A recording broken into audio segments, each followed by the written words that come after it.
Adelina, cine o cunoaște, cu inima caldă, blândă și pașnică. Iubește florile, zâmbetul din zori și ciocolata dulce în mii de culori.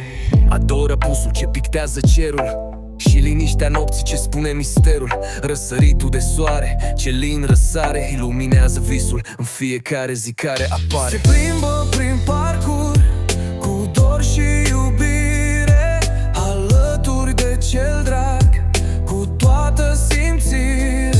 Un suflet minunat și un chip luminos, ea face din totul ceva prețios.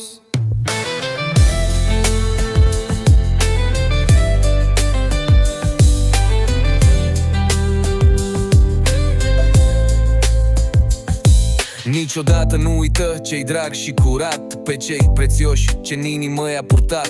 Fiecare clipă, fiecare amintire e pentru ea o sfântă trăire. Adelina, prințesa de vis, cu pașii ei lasă lumină înscris. În lume rar așa frumusețe, ea îl iubește pe Dani. Se plimbă prin parcuri cu dor și iubire, alături de cel drag, cu toată simțire. Un suflet minunat și un chip luminos, ea face din totul ceva prețios. Niciodată nu uită ce-i drag și curat, pe cei prețioși ce în inimă i-a purtat.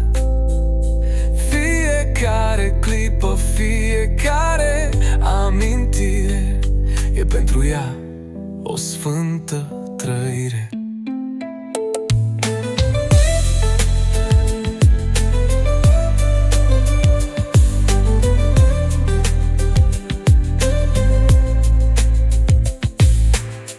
Adelina, prințesa de vis, cu pașii ei lasă lumină înscris.